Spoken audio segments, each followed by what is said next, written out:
Hello dear students, welcome to my channel mathematics studies. हम exercise 2.2 जो OD चल रहा है उसकी एक्सरसाइज 2.2 का लेक्चर नंबर 1 करेंगे।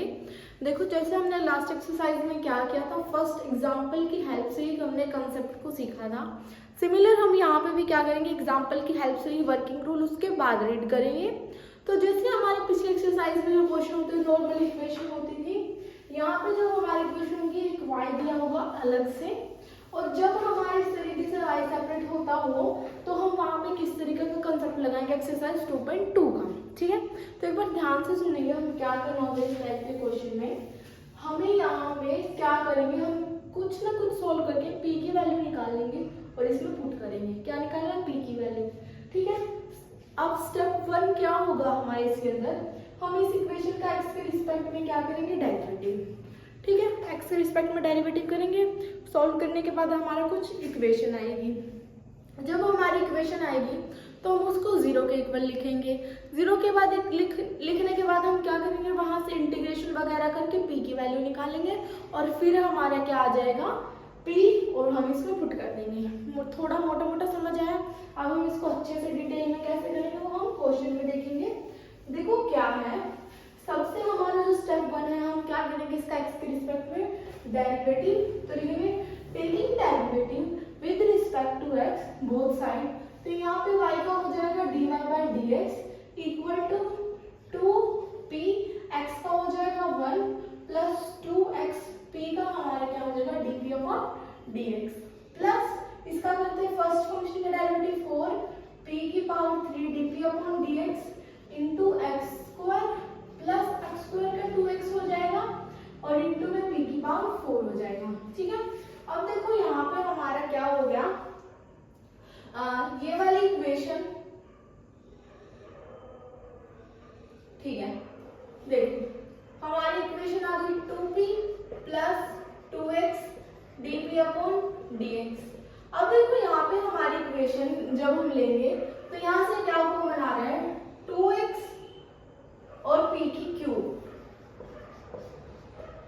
जब आप 2x p की क्यूब यहाँ से कॉमन लोगे तो यहाँ पे क्या बचेगा, 2x, क्योंकि एक 2 तो यहाँ पे आ गया, एक x यहाँ पे आ गया, p की क्यूब, तो 2x dp upon dx plus हमारा क्या होगा 2x और p की क्यूब हमने ले लिया तो p। इस तरीके से हमारा आ गया।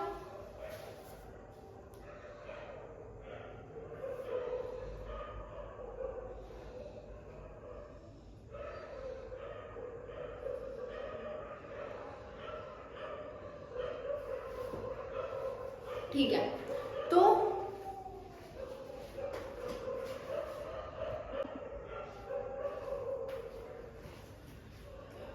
इस तरीके से हमारा ये आ गया था। इसके बाद अब हम क्या करेंगे, जो हमारा dy बाई dx है वो भी क्या है, p।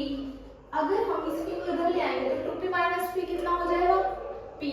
तो 0 equal to p plus 2x dp upon dx plus 2x p cube 2x dp upon dx plus p हो गया। अब देखो हम क्या करते हैं, p plus 2x dp upon dx को ले लेते हैं कॉमन, तो यहाँ पे हो जाएगा 1 plus 2x p cube equals to 0। ठीक है, हमारा ये हो गया। अब हमें क्या करना होता है, यहाँ पे जो dp अपॉन dx वाली टर्म है उसको हम लेते हैं और दूसरी को रिजेक्ट कर देते हैं। क्यों? देखो, जैसे हम पिछले एक्सरसाइज में जब करते थे तो वहां पे जैसे मैं मान लो ये इक्वेशन उठा ली, ठीक है, तो फिर मैं p को क्या लिखूंगी, dy बाई dx। तो मैं जब मैं इंटीग्रेशन करूंगी तो वहां से मेरी y की वैल्यू आती थी, लेकिन मुझे चाहिए p की वैल्यू, तो इससे p की वैल्यू तो आएगी नहीं, इसलिए हम क्या करेंगे, इसको रिजेक्ट कर देंगे और हम कौन सी वाली इक्वेशन लिखेंगे, ये यहाँ पे लिखेंगे ऑन रिजेक्टिंग 1 प्लस 2 xp की cube we have p plus 2x dp upon dx equal to 0, 2x dp upon dx equal to हमारा माइनस ऑफ p हो गया। x वाले को एक साइड रख लेते हैं, उधर ले जाते हैं, जैसे dx अपॉन 2x माइनस का, और dp के नीचे p आ जाता है तो dp अपॉन p हो गया। ठीक है, अब हम क्या करते हैं, दोनों साइड इंटीग्रेशन कर लेते हैं। अगर हम दोनों साइड इंटीग्रेशन कर देंगे तो -1/2 बाहर बार ले लेते हैं। अगर इंटीग्रेशन करेंगे तो 1/p का क्या होगा, log p, और -1/2 और 1/x का क्या होगा, log x, plus integration constant log c ले लेते हैं। ठीक है, हमारा ये हो गया। उसके बाद हमारा क्या हो गया, log p, इसको इधर ले आते हैं, plus 1/2 log x equal to log c। 1/2 का मतलब क्या हो गया, ऊपर जाके अंडर रूट हो गया, मतलब पावर 1/2 हो गया था अंडर रूट log p, क्योंकि log a plus log b क्या था, log a इंटू b, तो log p under root x equal to log c होगी।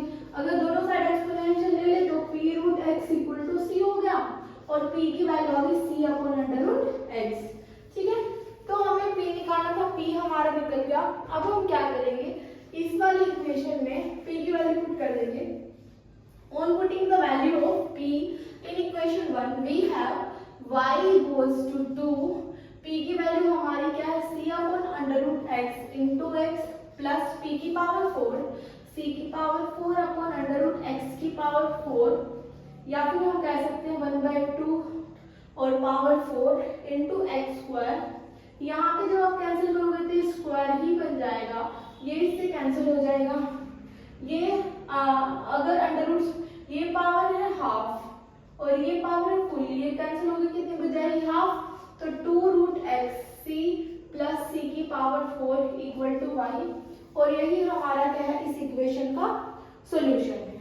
ठीक है, तो ये हो गया आपका एग्जांपल नंबर 1। अब हम करेंगे next example, that is example number 2।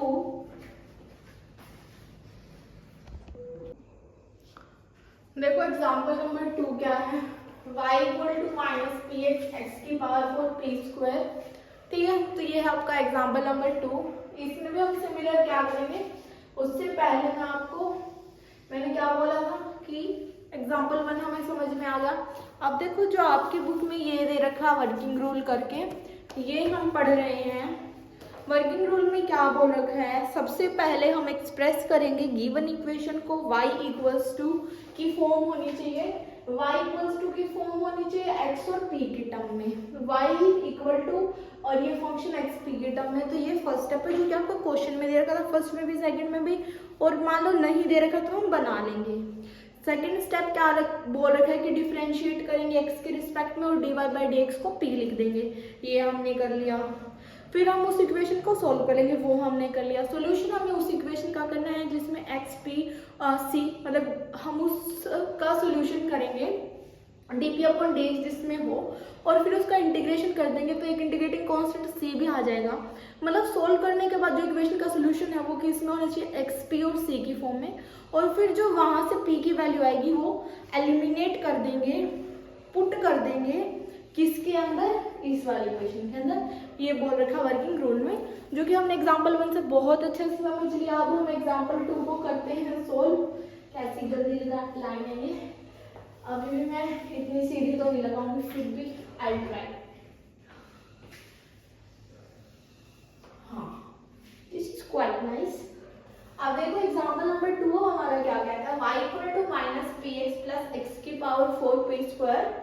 हम सबसे पहले फर्स्ट स्टेप क्या, x के रिस्पेक्ट में डेरिवेटिव, तो dy अपॉन dx करते हैं इक्वल टू फर्स्ट माइनस तो है ही, first function as it is, second का डेरिवेटिव x का 1, फिर प्लस है लेकिन यहाँ पे माइनस तो minus x as it is p का dp अपॉन dx हो जाएगा, प्लस x की पावर 4 का डेरिवेटिव 4x की cube p square as it is, plus हमारा क्या हो जाएगा, x की 4 as it is, p square का 2p dp अपॉन dx हो गया। अब सेकंड स्टेप है dy बाई dx को p पुट करेंगे, तो इसको p पुट कर लेते हैं equal to minus p minus x dp upon dx plus 4x cube p square plus x plus 2p x की पावर 4 dp अपॉन dx। अब जब p इधर आएगा तो ये क्या हो जाएगा, माइनस ऑफ 2p, ठीक है, और इक्वल टू 0 लिख लेते हैं। फिर हम क्या करेंगे, यहाँ पे कॉमन लेते हैं कुछ, इस वाली टर्म से हम कुछ कॉमन लेते हैं, minus of 2p minus of x dp upon dx।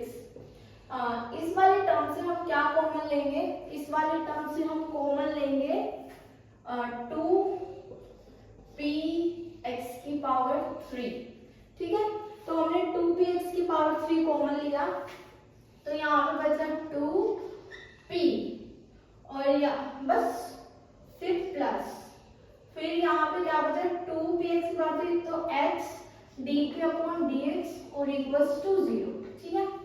अब हम यहाँ से क्या करते हैं, -1 कॉमन ले लेते हैं, तो ये हो गया माइनस और ये हो गया ये -1, ठीक है। अब इन दोनों इक्वेशन में 2p प्लस x dp/dx है, तो अंदर क्या बच गया 2p(x³ और -1, ये वाला -1 इक्वल टू 0। हमें वो वाली इक्वेशन लेनी होती है जिसके अंदर dp/dx है, तो on rejecting this equation we have 2p plus x dp/dx equals to 0। अब हम क्या करेंगे, 2p को उधर ले जाएंगे, x dp/dx equal to -2p, dp वाले टर्म्स को एक साथ और x वाले टर्म्स को एक साथ, तो dp/2p इक्वल टू -dx/x हो गया। अब उसको उधर ले जाएंगे तो हमारा क्या हो जाएगा, dp/2p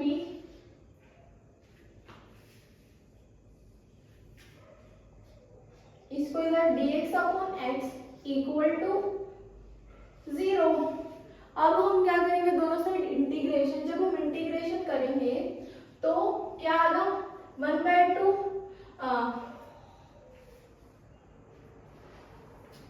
और dp/p का क्या होगा log p, dx/x का होगा log x equal to integrating constant log c, ठीक है। तो ये पावर चली जाएगी, तो क्या हो जाएगा log √p plus log c equal to log x log c, plus में तो मल्टीप्लाई हो जाएगा log √p x equal to log c, exponential लेंगे तो √p x equal to c, तो स्क्वायरिंग कर लेते हैं, तो px² c², तो p की वैल्यू आ गई यहाँ से c²/x², ठीक है। तो हमारे पास जो p आया वो c²/x² है, ठीक है। ये हमारा कांस्टेंट है, तो c² को हम k लिख लेते हैं, तो p इक्वल टू k/x²। देखो अभी यहाँ पे मैं क्लियर कर देती हूँ, जैसे पिछला एग्जाम्पल में वहाँ पे c अलग है, ठीक है। क्या होता है, मान लो मैं ये 2 उधर ले जाऊं, ठीक है, ये वाला 2 उधर ले आऊं तो थोड़ा अलग चेंज हो जाएगा, ये वाला 2 इधर रह जाए थोड़ा अलग, जैसे लास्ट एग्जाम्पल में भी ऐसे ही हुआ, तो वो गलत नहीं होता, बिल्कुल भी वो बिल्कुल करेक्ट है। इस 2 को इधर लेके सॉल्व करोगे थोड़ा सा चेंज होगा, वो भी कॉन्स्टेंट्स के साथ, इधर लिखोगे तो भी थोड़ा सा चेंज होगा, वो गलत नहीं, वो बिल्कुल करेक्ट है, ठीक है। लेकिन आपको थोड़ा सेम चाहिए होता है, इसीलिए मैंने इस c² को k लिख दिया है और यहाँ पे x², ठीक है। अब हमारे पास p जो है वो आ गया है, p हम यहाँ पे पुट कर देते हैं, y इक्वल टू p की वैल्यू है k minus k/x² into x plus x⁴p² है, तो k² x की पावर 4 हो जाएगा, तो कैंसिल और ये कैंसिल, तो k/x प्लस k² और y, और ये हमारा इस एग्जाम्पल का क्या हो जाएगा आंसर। तो this is our example number 2, जो कि सेम कंसेप्ट है जैसे एग्जाम्पल नंबर 1 किया था, बस एक ध्यान रखने वाली चीज होती है कि हम वो वाली टर्म लेते हैं जिसमें dp/dx हो, दूसरी को नेग्लेक्ट कर देते, रिजेक्ट कर देते, पता चल गया क्यों, क्योंकि इंटीग्रेशन के बाद p निकालना है, y नहीं निकालना, इसीलिए, ठीक है। तो ये है एग्जाम्पल नंबर 2 हमारा।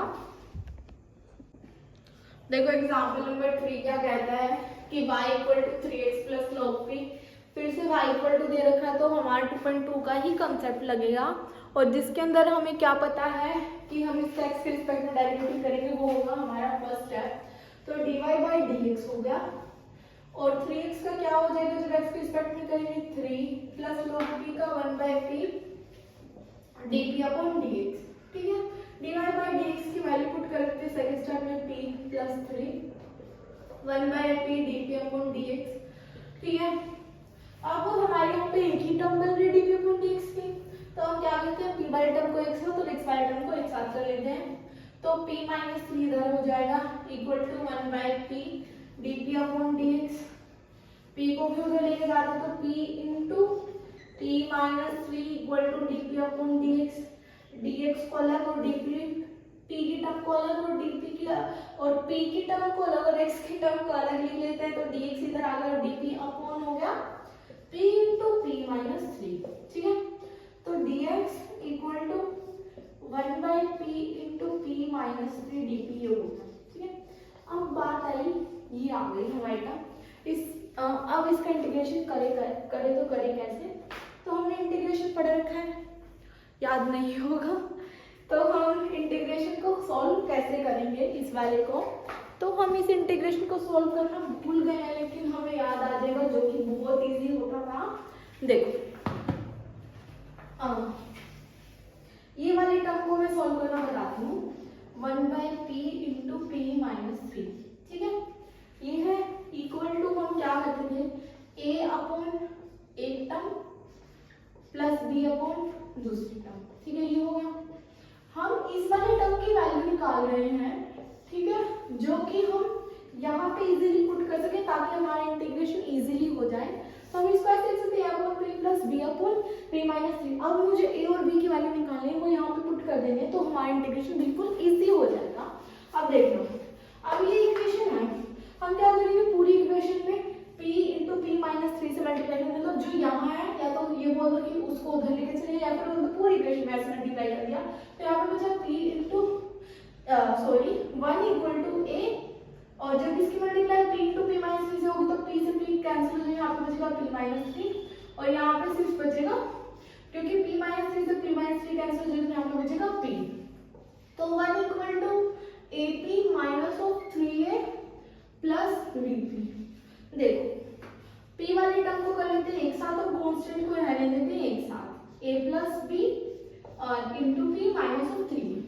देखो यहाँ पे कोई p की टर्म है, आप बोलोगे नो, तो जब हम यहाँ पे कंपेयर करेंगे तो इसको हम ऐसे लिख सकते हैं 0p प्लस 1, क्योंकि 0 ये 0 प्लस 1 1, तो लिख सकते हैं। आप बोलोगे लिख सकते हैं, ठीक है, लिख सकते हैं। तो अब हम करते हैं कंपेयर, p का कोएफिशिएंट को p के कोएफिशिएंट से कंपेयर करेंगे, तो a प्लस b तो हो गया 0, और कांस्टेंट को कांस्टेंट के साथ हम करेंगे कंपेयर, तो जो हमारा माइनस 3 है वो हो गया 1।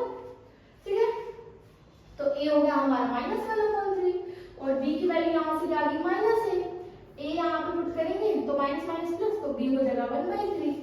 a की वैल्यू भी आ गई, b की वैल्यू भी आ गई, a की वैल्यू होगी -1/3, b की वैल्यू होगी 1/3। तो जो हमारा 1/p into p minus three है, वो क्या आ गया, a की वैल्यू है -1/3 इंटू 1/p, और जो b की वैल्यू है वो 1/3 इंटू 1/p माइनस थ्री। तो हम ये भी कह सकते हैं कि इसकी वैल्यू क्या है, 1/3 को कॉमन ले लें, -1/p plus 1/p minus three. तो हम बोल सकते हैं कि 1/p into p minus three की वैल्यू है जो वो ये आ गई, जो कि आपकी बुक में बिल्कुल ही डायरेक्ट स्टेप में करके दे रखे हो, आपकी बुक में देख लेंगे। तो आप यहाँ पे लिख लेंगे कि हमने इस तरीके से ये निकाला है, ठीक है, तो डायरेक्ट थोड़ी ध्यान रहेगा ऐसा किया है।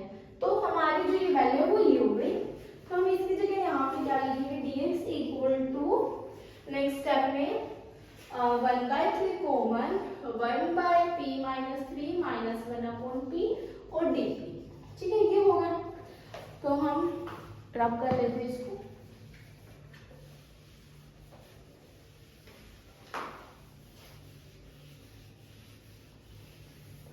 ये वाली टर्म यहाँ लिख लेते हैं ताकि अच्छे से दिखे, क्योंकि ये गंदा लग रहा है, मतलब समझ नहीं आ रहा लिखा क्या है। dx equals to 1/3 1/p minus three minus 1/p dt। ठीक है, अब हम क्या करेंगे, यहाँ पे इंटीग्रेशन करेंगे दोनों साइड। जब हम इंटीग्रेशन करेंगे तो dx का हो जाएगा x1/3 एज इट इज, इसका हो जाएगा log p minus three minus log p plus integration constant log c1 ले लो। ठीक है, हाँ, पूरी इक्वेशन को 3 से मल्टीप्लाई कर देते हैं, क्योंकि यहाँ पे 3 है तो 3x equal to log of, क्योंकि ये माइनस में तो बाई में हो जाएगा log of p minus three upon p, plus जब इसकी मल्टीप्लाई 3 से करेंगे तो इसको मान लो हम क्या मान लेते हैं यहाँ पे, जैसे 3 ऑफ यहाँ पे 3 लिख लेते हैं अभी के लिए, 3 ऑफ log C1 ले लेते हैं, ठीक है। तो यहाँ पे अब हो गया 3x equal to log of p minus 3 upon p, इसको लिख लेते हैं, जैसे ये ऊपर जाके क्यूब हो जाएगा, C1 की क्यूब को हमने C2 लिख लिया, तो ये होगा log ऑफ C2, ठीक है। अब ये लोग प्लस में आते हैं, मल्टीप्लाई में हो जाएगा, तो 3x is equal to log p minus 3 into C2 upon p, दोनों साइड एक्सपोनेंशियल ले लेते हैं, तो एक्सपोनेंशियल से log हो जाएगा कैंसिल और यहाँ पे एक्सपोनेंशियल आ जाएगा, ठीक है। हमें निकालना है p की वैल्यू, अगर हम p की वैल्यू निकालें तो हमारा क्या होगा, यहाँ पे अलग अलग लिख लेते हैं, यहाँ से देखो p माइनस 3, ये p इसके बाएं में अलग से, इसके बाएं में अलग से, और जो C2 है इसको हम ले आते हैं इधर, ठीक है, ये हो गया। अब 1/C2 को हम कोई अदर इंटीग्रेटिंग कांस्टेंट c मान लेते हैं, तो हो गया c e की पावर 3x, p से p कैंसिल, तो ये होगा 1 माइनस 3 अपॉन p, ठीक है। यहाँ पे करते हैं, इसके बाद ये इसको इधर ले आते हैं, इसको इधर ले आते हैं, तो ये 3 अपॉन p किसके इक्वल आ गया, 1 माइनस c e की पावर 3x के इक्वल आ गया, ठीक है। इसको इधर लेके आए, माइनस वाला प्लस हो गया, ये उधर गया तो माइनस हो गया, ठीक है। अब हमें चाहिए किसकी वैल्यू, p की वैल्यू, तो p को हम उधर ले जाते हैं, तो p की वैल्यू है 3 अपॉन 1 माइनस c e की पावर 3x, तो ये हमारी आ गई किसकी वैल्यू, p की। अब हमें सिर्फ और सिर्फ क्या करना है, p की वैल्यू यहाँ पे पुट कर देनी है, और वही हमारा क्या हो जाएगा, आंसर, ठीक है। क्या किया एक बार हम देख लेते हैं। सबसे पहले रिस्पेक्ट में डेरिवेटिव किया तो इस तरीके से सॉल्व की इक्वेशन, फिर इसको सॉल्व करने का तरीका था a upon p plus a upon p minus c, वहां से और b की वैल्यू निकाल के हमारा ये आ गया। फिर हमने इसका इंटीग्रेशन किया, log होगा, माइनस था तो ये बाएं में चला गया, प्लस ये, फिर इसको हमने अदर इंटीग्रेटिंग कांस्टेंट c2 मान लिया, फिर ये दोनों साइड एक्सपोनेंशियल ले लिया, तो हो गया e की power p minus 3 upon p plus में था तो c2, फिर c2 को बाय में लिया, 1/c2 को हमने अनदर इंटीग्रेटिंग को अनदर कोई भी कांस्टेंट कैपिटल c मान लिया, तो ये होगा c e की पावर 2x, 1 माइनस 3, यहाँ से p की वैल्यू निकालें, और जब हम इस p की वैल्यू को इसमें पुट कर देंगे वही हमारा क्या हो जाएगा, आंसर। तो ये था आपका एग्जांपल नंबर 3, ठीक है। ये भी सेम कंसेप्ट पे हमारा बेस करता था, बस इंटीग्रेशन करना आना चाहिए किस तरीके से होगा। अब हमारे पास नेक्स्ट एग्जांपल है, दैट इज एग्जांपल नंबर 4। क्या बोल रखा है, सोल्व द डिफरेंशियल इक्वेशन, ये इक्वेशन दे रखी है, यहाँ पे क्या है, पाई डायरेक्ट दे नहीं रखा, तो एक्सपोनेंशियल की पावर करके देख रखा है, तो हम अगर दोनों साइड लॉग ले लिए तो y आ जाएगा, तो हम ले लेते हैं लॉग